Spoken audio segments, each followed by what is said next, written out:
أعوذ بالله من الشيطان الرجيم بسم الله الرحمن الرحيم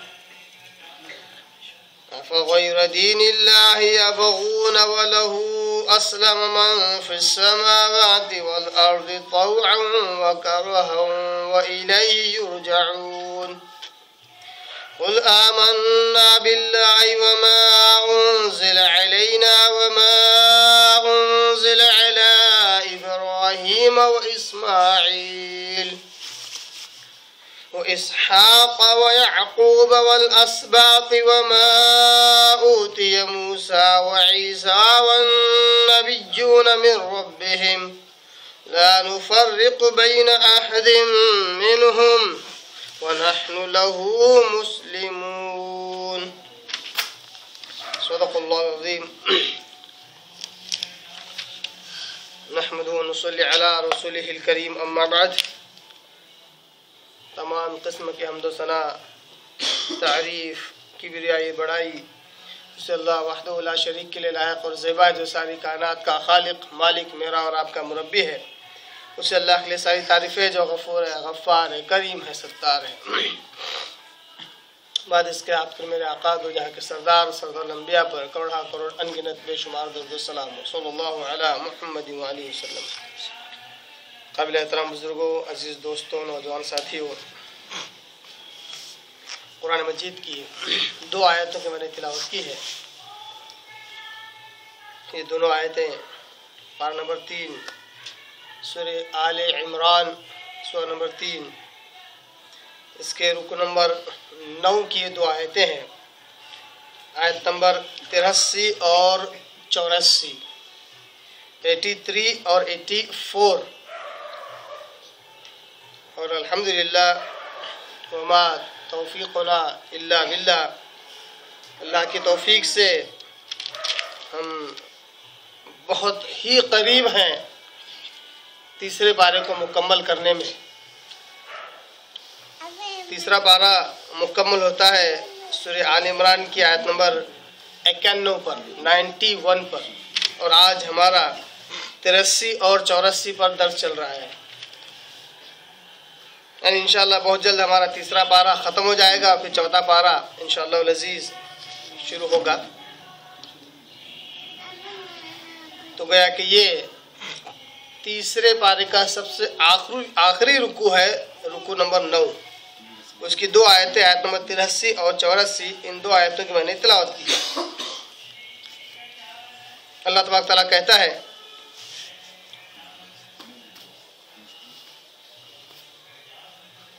افغیر دین اللہ یبغون، سوالیہ جملہ ہے.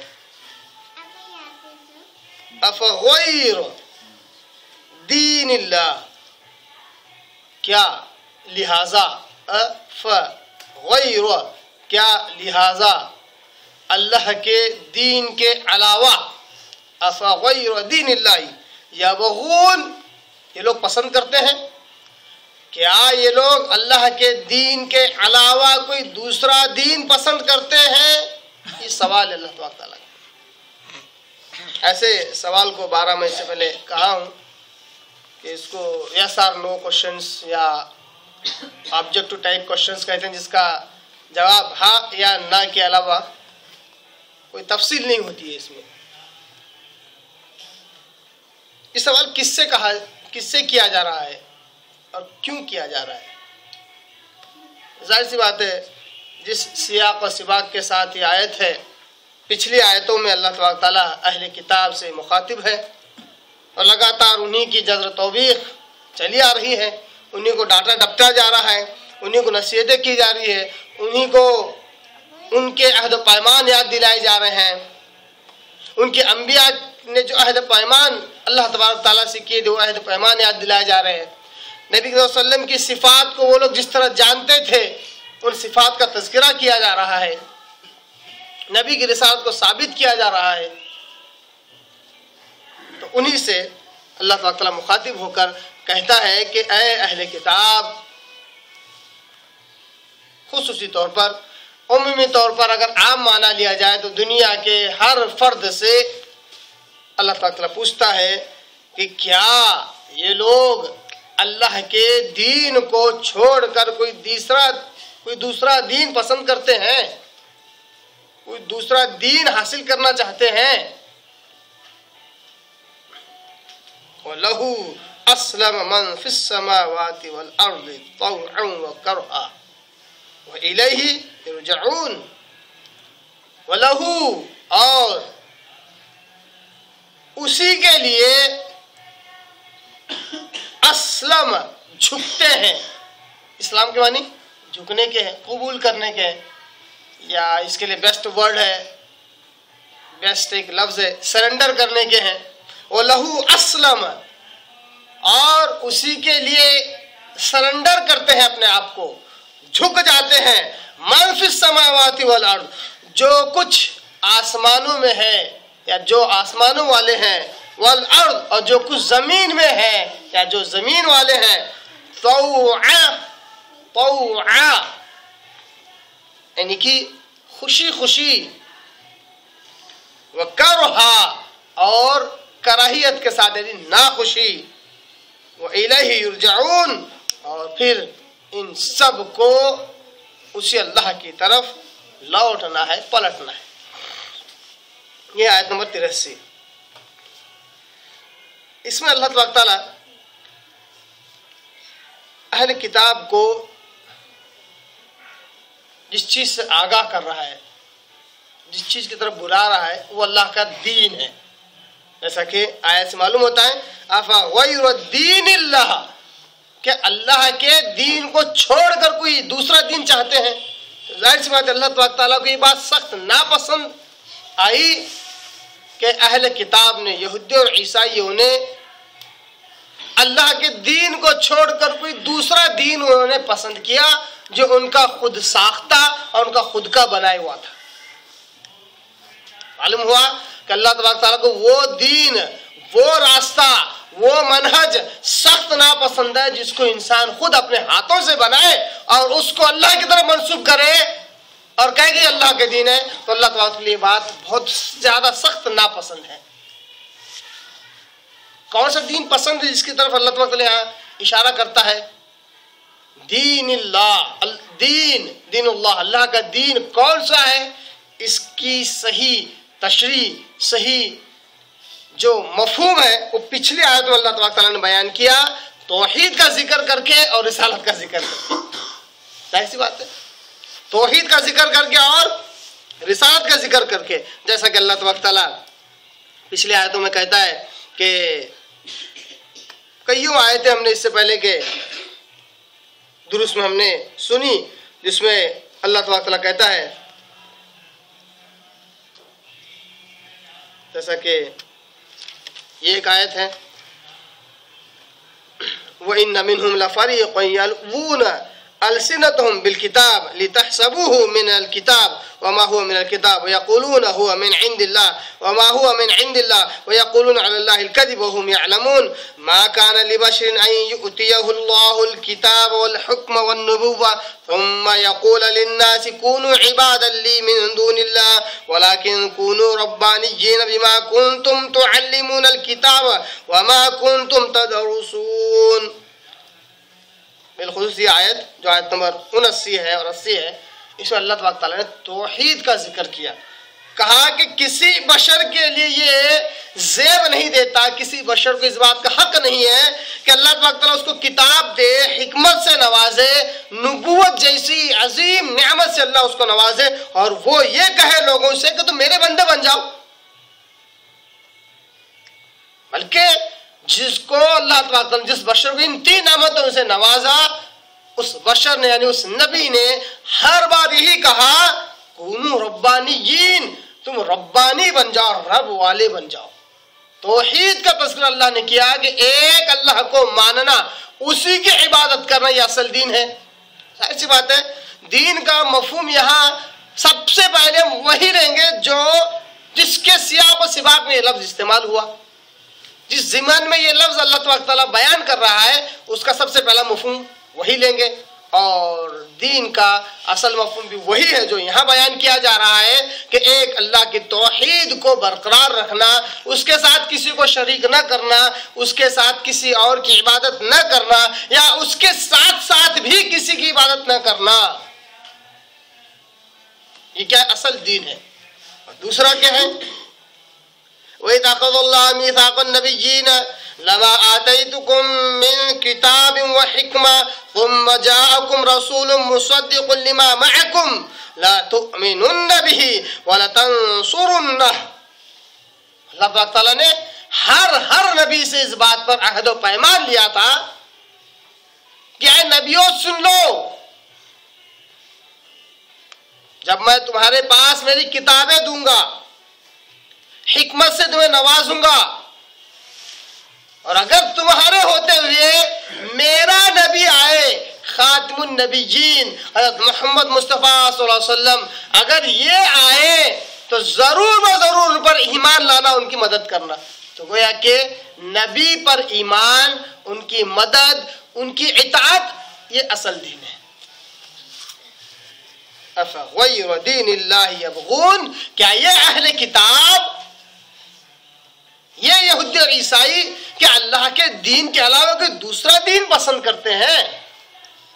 تو یہاں پہ اللہ کے دین سے مراد خالص اللہ کی عبادت، خالص اللہ کی توحید جو بالکل شرک سے پاک ہو، اور خالص اتباع رسول جس میں کسی قسم کے بشر کی اشتراکیت نہ ہو۔ بہت کم لوگ اس بات پر زور ڈالتے ہیں، اور بہت ہی کم ہی لوگ اس بات کو سمجھتے ہیں، کیونکہ مفہوم سمجھنے میں بہت بڑی غلط فہمی بھی ہوتی ہے لوگوں کو، یہ کہ جس طرح اللہ کے ساتھ ہمیں شرک نہیں کرنا ہے، جو کہ اصل ہے، یعنی کسی غیر کو اللہ کے ساتھ شریک نہیں کرنا ہے، اللہ کی عبادت کی جا رہی ہے، پھر دوسرے کی بھی کی جا رہی ہے، اللہ کے آگے بھی جھکا جا رہا ہے، دوسرے کے آگے بھی جھکا جا رہا ہے، اللہ سے مدد، مرادیں، منتیں مانگی جا رہی ہے، کسی اور سے منتیں مرادیں مانگی جا رہی ہے۔ جس طرح اللہ کے ساتھ کسی کو شریک نہیں کرنا ہے، تب جا کے اللہ کی توحید برقرار ہوتی ہے، اسی طرح ہمیں، یہ عقیدے کی بات ہے، کوئی اصول کی بات نہیں ہے، یہ عقیدے کی بات ہے، اسی طرح ہمیں رسول کی رسالت میں بھی کسی کو شریک نہیں کرنا ہے۔ جس طرح شرک باللہ نہیں کرنا ہے، اسی طرح شرک فی رسول نہیں، شرک فی رسالت، دونوں میں فرق ہے۔ جس طرح ہمیں شرک باللہ نہیں کرنا ہے، یہ عقیدے کی بات ہے، اصول کی بات ہے۔ جس طرح ہمیں شرک باللہ نہیں کرنا ہے، اسی طرح شرک فی رسالت بھی نہیں کرنا ہے۔ اس کا کیا مفہوم ہے؟ اب لوگ کہیں گے دے لو ایک اور شرک نکال لی، ابھی تک تو شرک باللہ معلوم تھا، شرک فی العبادت معلوم تھا، شرک فی الالوہیت معلوم تھا، ابھی شرک فی رسالت کیا ہے؟ یہ بات کو سمجھانے کے ایک لفظ ہے، ورنہ اصل میں ایسا کوئی اصطلاحی لفظ نہیں ہے۔ جس طرح شرک باللہ ایک لفظ موجود ہے، اللہ کے ساتھ کسی کو شریک کرنا، شرک فی رسالت کوئی لفظ موجود نہیں ہے۔ یہ مفہوم ہے سمجھانے کے لیے کہ رسول کی رسالت میں کسی کو شریک نہ کرو، کہ رسول کا جس طرح حکم سر آنکھوں پر انسان لے کر چلتا ہے، اس پر عمل کرتا ہے، اس قسم کا حق کسی بھی انسان کو نہ دیا جائے۔ یہ ہے اصل دین۔ اور یہودیوں کو یہ بات کیوں کہی گئی؟ دونوں چیزیں ان میں موجود تھی، یہ دونوں نقص، دونوں ڈرابیک ان کے اندر موجود تھے۔ ایک اللہ کے ساتھ کسی اور کو شریک کرتے تھے، یہاں تک کہ سورہ توبہ کی آیت اور سورہ آل عمران کی آیت، سورہ بقرہ کی آیت سے ہمیں معلوم ہوا کہ وہ نہ صرف غیر اللہ کی عبادت کرتے تھے، وطن بت کی پوجا کرتے تھے، ساتھ ہی ساتھ اپنے علماء اور مشائخ اور صوفیوں کو انہوں نے رب تک بنا لیا تھا۔ یہ توحید میں گڑبڑ تھی۔ رسالت میں گڑبڑ کیسی تھی؟ نبی کی، رسول کی رسالت کو ماننے کے بجائے انہیں رسالت کے درجے سے اٹھا کر خدا کے درجے میں بٹھا دیا، اور جو علماء تھے، جو مشائخ تھے، ان کو نبوت کے درجے پر بٹھا دیا۔ گویا کہ ان کے علماء اور مشائخ کی وہ بات من و عن، بلا کسی چوب و چرا کے مان لیتے تھے۔ اسی کو آپ صلی اللہ علیہ وسلم نے کہا کہ تم نے اپنے علماء اور مشائخ کو رب بنا لیا۔ گویا کہ اللہ کے رب ہونے میں بھی، خدا ہونے میں، خالق و مالک ہونے میں، الہ ہونے میں دوسروں کو شریک کرتے تھے، اور اپنے رسول کی رسالت میں بھی دوسروں کو انہوں نے شریک کیا۔ ان دونوں چیزوں سے جو دین اللہ تھا وہ بدل گیا اور ان کا خود ساختہ دین بن گیا۔ تو اللہ کو ان کا یہ جو دین تھا، یہ جو منہج تھا، یہ جو مسلک تھا، یہ جو طور طریقہ تھا، اللہ کو پسند نہ آیا۔ اللہ نے انہیں دین اسلام سے ہی خارج کر دیا، دین اسلام سے ہی خارج کر دیا، اور کہا کہ تم دین اسلام سے خارج ہو گئے، اللہ کے دین کو چھوڑ کر ایک ایسے دین کو پسند کرتے ہو جو تمہارا خود ساختہ ہے، خود کا بنایا ہوا ہے۔ اگر یہ تنبیہ یہودیوں اور عیسائیوں پر ہو سکتی ہے، اگر جزر توبیخ یہودیوں اور عیسائیوں پر ہو سکتی ہے، تو کیا یہی جزر توبیخ مسلمانوں پر ہو سکتی ہے؟ کیا مسلمان اللہ کے ساتھ کسی اور کو شریک کر رہے ہیں؟ ظاہر سی باتیں کر رہے ہیں، جیسا کہ ہم دیکھتے ہیں عام طور پر غیر اللہ کے آگے سجدہ کرنا، رونا، گڑ گڑانا، مدد مانگنا، دور دور سے سفر کر کے جانا، بکرے مرغے ذبح کرنا، دہائی دینا، یہ سب کچھ تو ہے ہی۔ اس کے علاوہ زندے مردے سب کے آگے سجدہ کرنا، یہ تو ہے ہی۔ کتے بلی جانور ان کی بھی قبر بنا کر ان کے آگے بھی رونا گڑ گڑانا، یہ تو ہے ہی۔ اس کے علاوہ ایسی قبر اس میں کچھ نہیں ہے، بالکل زیرو خالی ہے، اس کے آگے بھی رونا گڑ گڑانا، یہ سمجھ کر کہ اس میں کچھ ہے۔ یہ تو مسلمان یہ شرک پایا جاتا ہے۔ اسی طرح جو کچھ نام کو فار دا نیم سے، برائے نام، جو شرک سے بچے ہوئے جو گروہ ہے، وہ شرک فی رسالت میں ملوث ہے۔ جو گروہ شرک فی اللہ میں ملوث ہے وہ تو ہے ہی، ان کے تو عقیدے، ان کا جو عقیدہ ہے وہ تو پورا غرق ہو چکا ہے، عقیدے کا بالکل بیڑا غرق ہو چکا ہے۔ اب جو نام سے، برائے نام، یہ بات بھی کہہ رہا ہوں، جو برائے نام شرک فی اللہ سے بچنے کا دعویٰ کرتے ہیں، بچے ہوئے نظر آتے ہیں، وہ شرک فی رسالت ملوث ہے۔ انہوں نے رسول کا جو درجہ ہے وہ کسی اور کو اس طرح دے رکھا ہے کہ حدیث اگر آ جائے اس کی اتنی اہمیت نہیں ہوگی جتنا کسی کا قول، کسی کا فعل، کسی کی زندگی اگر آ جائے، اتنی زیادہ اہمیت ہوتی ہے۔ مجھے بڑی حیرت ہوتی ہے۔ ایک مرتبہ میرے ساتھ ایک واقعہ ہوا، کسی کام سے میں حیدرآباد میرا جانا ہوا، وہاں پر ایک بزرگ ہے بہت پہنچے ہوئے، ان کے ساتھ کچھ دن وہاں رکنے کا موقع ملا۔ اب وہ میرے سے بہت زیادہ متاثر تھے، ایک بچے کی طرح مجھے دیکھتے تھے، کافی عمر رسیدہ تھے۔ بات کرتے ہوئے انہوں نے اپنے پیر و مرشد کا تذکرہ کیا اور کہا کہ میں نے پوری زندگی ان کی نقل کی ہے۔ کیا کہا؟ میں نے پوری زندگی ایک ایک لمحہ، ایک ایک قدم میں نے ان کی نقل کی ہے، یہاں تک کہ جب وہ رات میں تہجد کو اٹھتے تو میں نے ان کے ساتھ 25 سال گزارے، ہر روز راتوں میں تہجد کے لیے ان کے لیے پانی رکھتا اور ان کی ایک ایک نقل کرتا۔ وہ جو پڑھتے میں پڑھتا، وہ جو عمل کرتے میں کرتا۔ اب آپ غور کر سکتے ہیں کہ اس شخص کی زندگی میں کون سمایا ہوا ہے، کون سمایا ہوا ہے؟ اللہ کے رسول سمائے ہوئے ہیں۔ اب ایک یہاں پر اشکال پیدا ہو سکتا ہے یا ایک جواب دیا جا سکتا ہے کہ صاحب جن کی وہ اقتدا کر رہے ہیں، جن کے پیچھے وہ چل رہے ہیں، وہ 100% اللہ کے رسول ہوں گے یا اللہ کے رسول کی طرز پر ان کی زندگی ہوگی۔ ایک جواب یہ ہو سکتا ہے۔ آپ خود ہی ایمانداری سے اپنے دل پر ہاتھ رکھ کر سوچئے، کیا ایسا ہو سکتا ہے کہ آج کے زمانے میں کوئی شخص 100% رسول کی زندگی پر کوئی اپنی زندگی گزار رہا ہو؟ چلو مان لیتے یہ بھی ہے۔ اگر 100% آپ وسلم کی زندگی پر اگر ان کا پیر و مرشد اگر زندگی گزار رہا ہے، ہم نے 2-4 سوال کی، یہ عمل کہاں سے، یہ عمل کہاں سے، یہ عمل کہاں سے، کچھ نہیں پتا، ٹوٹلی بلینک ہے۔ ان کو بس یہ پتا ہے کہ انہوں نے کیا عمل کر رہے ہیں، کون سی حدیث سے ثابت ہے، کون سی قرآن کی آیت سے ثابت ہے، کچھ نہیں پتا، ٹوٹلی بلینک۔ اب آپ بتائیے کہ وہ اقتدا آخر کر کس کے رہے ہیں، کس کے پیچھے چل رہے ہیں؟ رسول کا درجہ کیا کسی اور کو نہیں دیا؟ تو یہ کسی خاص شخص کا یہ عمل نہیں ہے. امت مسلمہ کے اکثر افراد، اکثر گروہ اور فرقے شرک فی رسالت ملوث ہے. نبی کی رسالت کا جو درجہ ہے وہ کسی اور کو دے دیا ہے، پوری زندگی اس پر عمل کر رہے ہیں، اور نبی کے نام سے یہ کیا تو نبی کی جتنی حدیث وہ چھوڑے ہوئے ہیں، اور اگر کچھ حدیثیں پکڑی ہوئی ہے تو وہ ساری جھوٹی، من گھڑت، ضعیف، موضوع حدیثیں نبی کے نام سے گھڑ گھڑ کر ان حدیثوں کو سینے سے لگائے ہوئے ہیں، اور جو حقیقت ہے وہ ان سے کوسوں دور ہے. اصل دین کا تعارف کیا ہے؟ اصل دین ہے اللہ کی توحید برقرار رکھنا اور نبی کی رسالت کا جو کا تو حق ادا کرنا.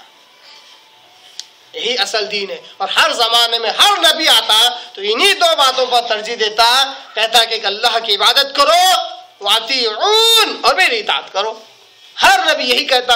اور ہر زمانے میں اسلام کا جو تعارف ہے، اسلام کا جو اسلام کی جو ڈیفینیشن ہے وہ یہی ہے، ایک اللہ کی عبادت کرنا، وقت کے نبی کی اطاعت کرنا.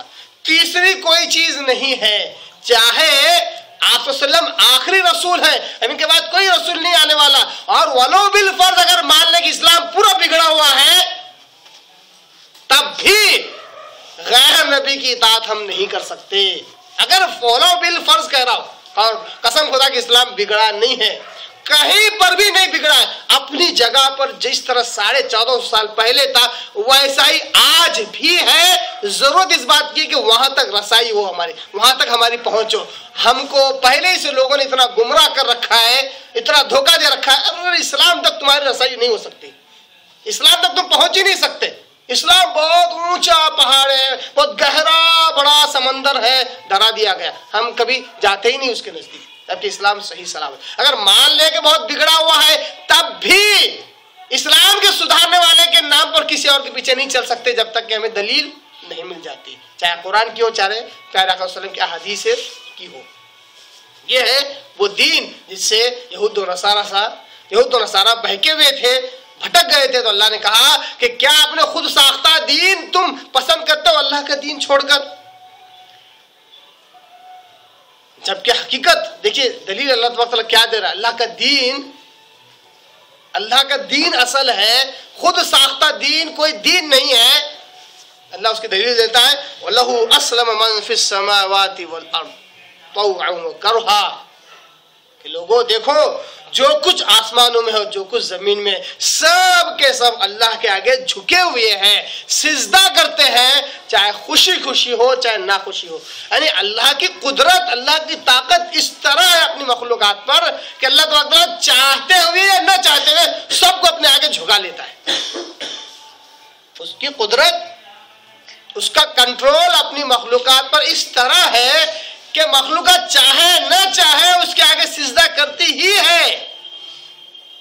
اب انسان کو اللہ نے اختیار کیا دے دیا، اس نے اپنے اختیار کا غلط فائدہ اٹھا لیا، نہ خوشی خوشی جھکنے کی کوشش کرتا، نہ ہی جبرن جھکنے کی کوشش کرتا ہے. یہودی اور عیسائی کے تعلق سے تو کئیوں بحث ہو گئی، مناظرے ہو گئے، یہاں تک کہ کیا ہے ملاعنہ تک ہوا، مباہلہ تک ہوا، یہاں تک کہ جنگیں تک ہوئی، تب بھی اللہ کے آگے جھکنے کو تیار نہیں. اللہ نے کہا تو کون سا دین پسند کر رہے ہو؟ سب کچھ ثابت ہو گیا تب بھی میں نبی پر ایمان نہیں لاتے ہو. جبکہ جتنی مخلوقات ہے، چاہے آسمانوں میں ہو چاہے زمین میں ہو، سب اللہ کے آگے خوشی خوشی یا ناخوشی اپنے رب کے آگے جھکتی ہے. وَإِلَيْهِ يُرْجَعُونَ، اور ساری مخلوقات کو اللہ ہی کی طرف پلٹ کر آنا ہے، اللہ ہی کی طرف ان کا رجوع ہوتا ہے. اور جتنی مخلوقات کو اللہ نے شریعت کا پابند بنایا، وہ چاہے چاہو یا نہ چاہو وہ اپنے رب کی طرف پلٹ کر آنے ہی والے ہیں. اس کے تعلق سے اللہ تعالیٰ بڑے پیارے انداز سے قرآن مجید میں ایک آیت بیان کرتا ہے جو سورہ نحل سورہ نمبر 16 کی آیت نمبر 48 سے لے کر 50 تک ہے. اللہ کہتا ہے اولم يروا الى ما خلق الله من شيء يتفيأ ظلاله عن اليمين والشمائل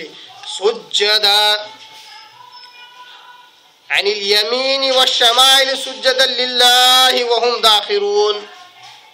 کیا کہتا اللہ تعالیٰ سورہ نحل کے اندر، کیا ان لوگوں نے دیکھا نہیں جو کچھ اللہ نے پیدا کیا ہے یعنی اللہ کی مخلوقات،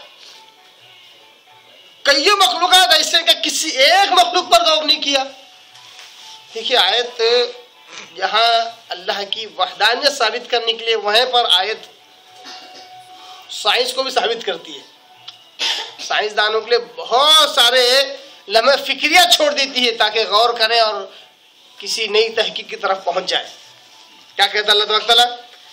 علم یروا الی ما خلق اللہ من شیء، اللہ کی مخلوقات میں کیا کسی ایک مخلوق پر بھی ان لوگوں نے غور نہیں کیا؟ کسی ایک مخلوق کو بھی نہیں دیکھا.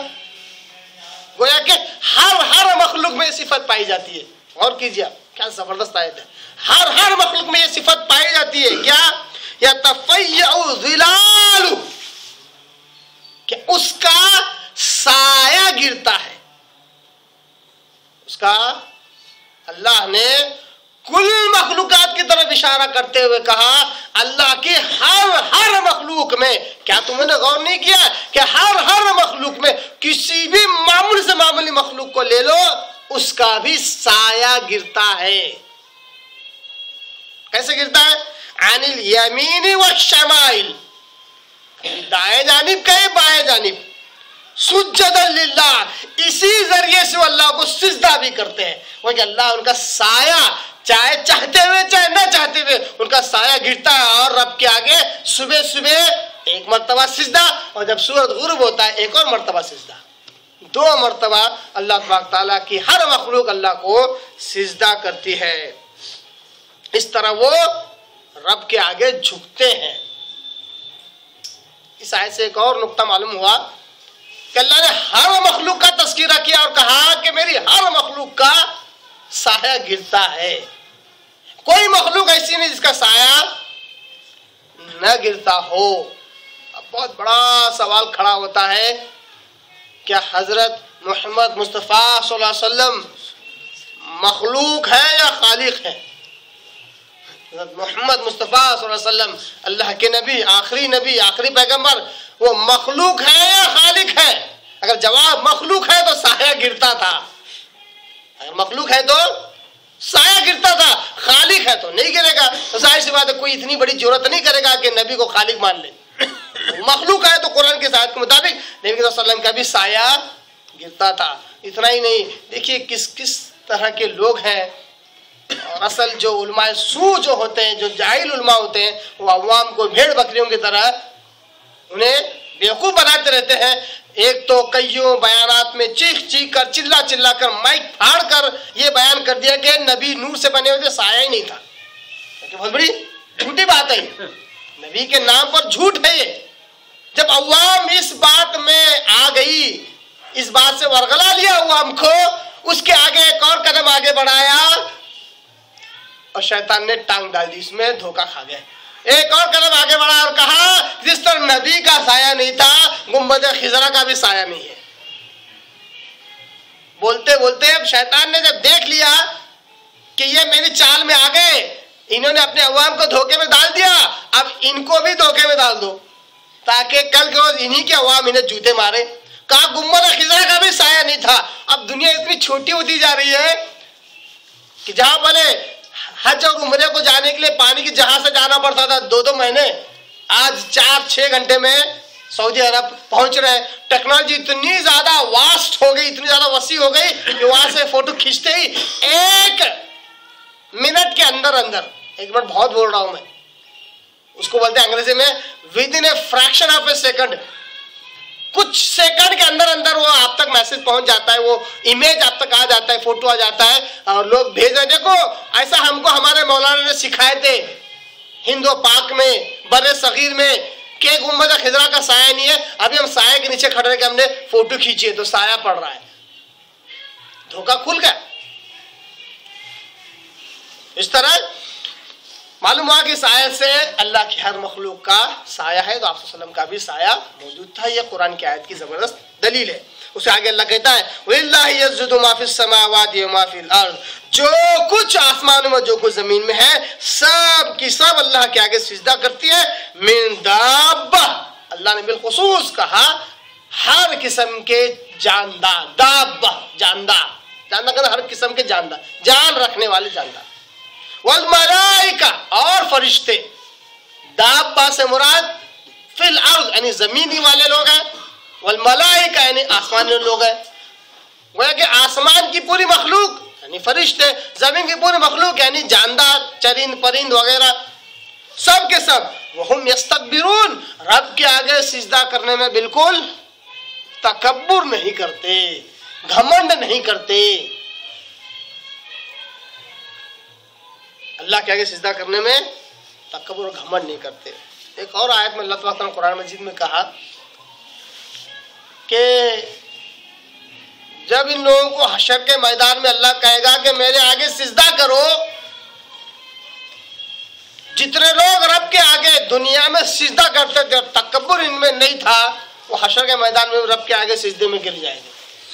جن کے اندر تکبر تھا وہی لوگ نماز نہیں پڑھتے تھے.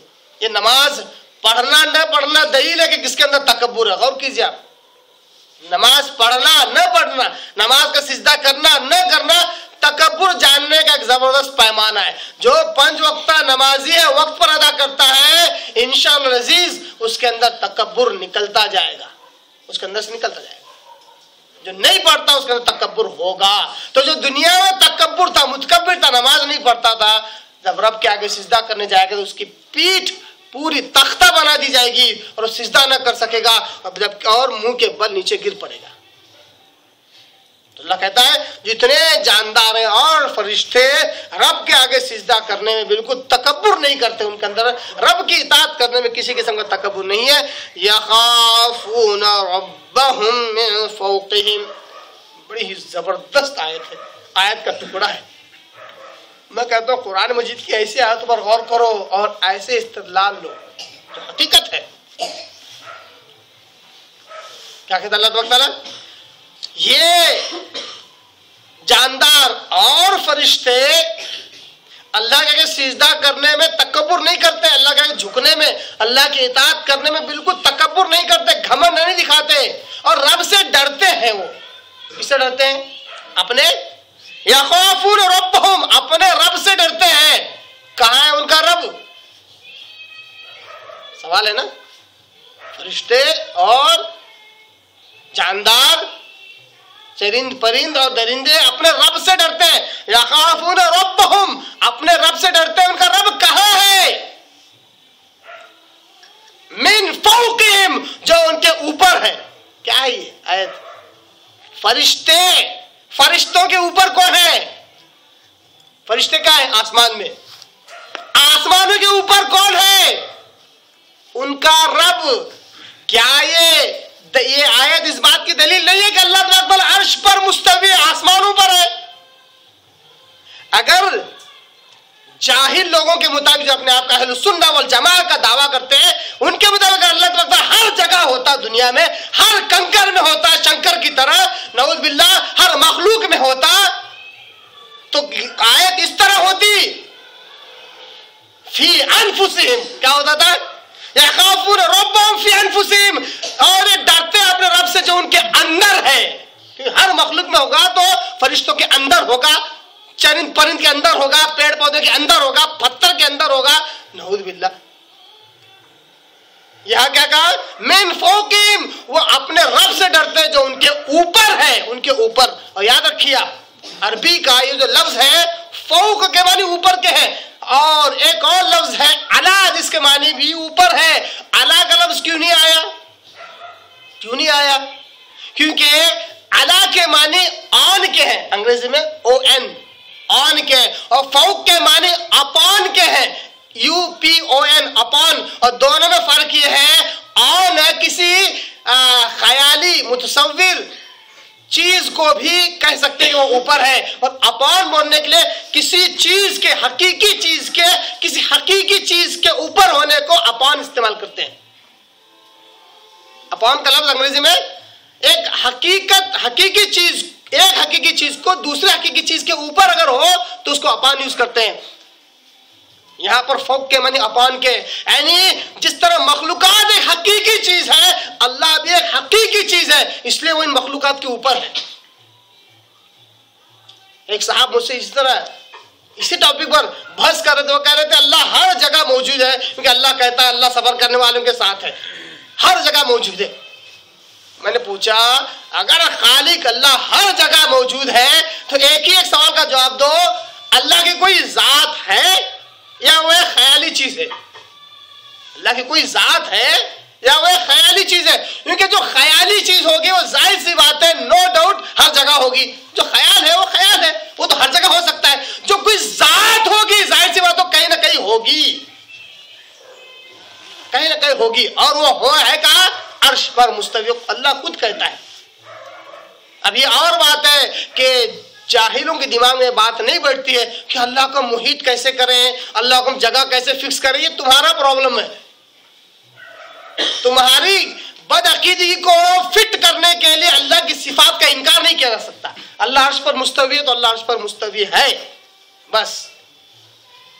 یہ آیت کا ٹکڑا بھی یخافون ربهم من فوقهم, فرشتے اور چرند پرند اور جاندار سب اپنے رب سے ڈرتے ہیں جو ان کے اوپر ہے.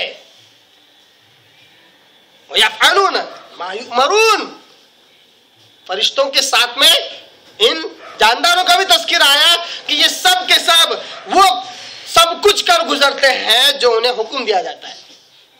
فرشتوں کی تو یہ صفت ہے ہی, جانداروں کی بھی یہ صفت ہے کہ اللہ کے حکم کے خلاف کوئی کام نہیں کرتے. اللہ نے انہیں اختیار دیا ہی نہیں ہے. جانداروں کو, چرند پرند اور درندوں کو اللہ نے اختیار دیا ہی نہیں ہے.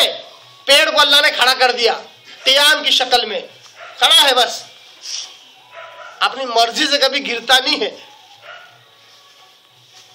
یہاں تک اللہ نے کیا کہا یسبح للہ ما فی السماوات و ما فی الارض, جو کچھ آسمان اور جو کچھ زمین سب اللہ کی تسبیح بیان کرتے ہیں, اللہ کی تعریف بیان کرتی ہے, اللہ کی عبادت کرتے ہیں, کیونکہ اختیار نہیں ان کے پاس. تو اللہ کہتا ہے جن کو اختیار نہیں ہے وہ تو کر ہی رہے ہیں, اور جن کو اختیار دیا گیا ہے وہ بھی چاہتے ہوئے نہ چاہتے ان کے سائے ہمارے آگے سجدہ کرتے ہیں. تو تم کیوں خوشی یا ناخوشی میرے آگے سجدہ کیوں نہیں کرتے؟ یہی بات اللہ نے ایک اور جگہ پر کہا کہ جب ہم اس کائنات کی تخلیق, اس دنیا کی تخلیق کرنا چاہ رہے تھے تو ہم نے آسمان اور زمین کی طرف رخ کیا, یہ دونوں ملے ہوئے تھے.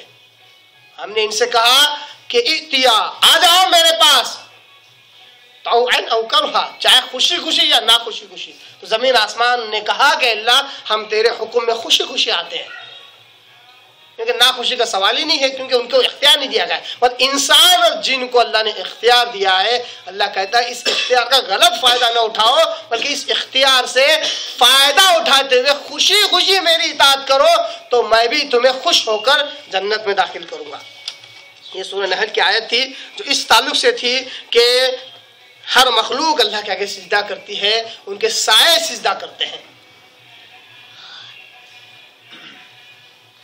اور آگے اللہ کہتا ہے قل, آیت نمبر 84 میں, قل آمنا باللہ وما انزل علینا وما انزل علی ابراہیم واسماعیل واسحاق ویعقوب والاسباط وما اوتی موسیٰ وعیسیٰ والنبیون من ربهم لا نفرق بین احد منہم ونحن له مسلمون. اے محمد صلی اللہ علیہ وسلم آپ اعلان کیجئے, آپ ان اہل کتاب کے آگے اس حقیقت کو واضح کیجئے, آپ کے عقیدے میں, آپ کے ایمان میں اور ان کے عقیدے اور ان کے ایمان میں کیا فرق ہے, آپ اس کو ظاہر کیجئے. وہ لوگ یہ سمجھ رہے ہیں کہ آپ کا ایمان, آپ کا عقیدہ, آپ کا دین ایک الگ ہے, ایک نیا دین ہے جو ان کے دین سے میچ نہیں کھاتا ہے. یہ ایسا سمجھتے, اس سے غلط فہمی میں مبتلا ہے. آپ اعلان کیجئے, آپ اپنے عقیدے کا اظہار کیجئے, کہیے قل آمنا باللہ. اے محمد صلی اللہ علیہ وسلم آپ اور آپ کے ماننے والے یہ عقیدہ رکھیے, دعویٰ کیجئے, اس قسم کا ایمان رکھیے, اور آپ کہیے آمنا باللہ, ہم اللہ پر ایمان لے آئے. وما انزل علینا, جو کچھ ہم پر نازل ہوا یعنی قرآن مجید, ہم اس پر ایمان لاتے ہیں, ایمان رکھتے ہیں.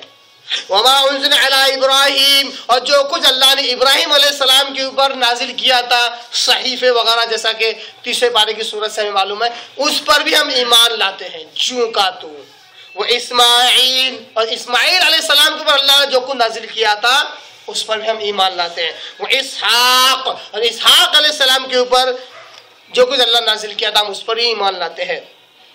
ابراہیم علیہ السلام، ان کے 2 بیٹے اسحاق علیہ السلام، اسماعیل علیہ السلام، ان کے اوپر جو کچھ اللہ نازل کیا ہم اس پر ایمان لاتے ہیں.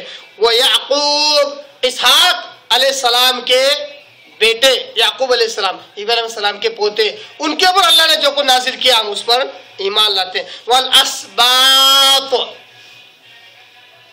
یہاں پہ اسباط سبط کے معنی اولاد کے ہیں.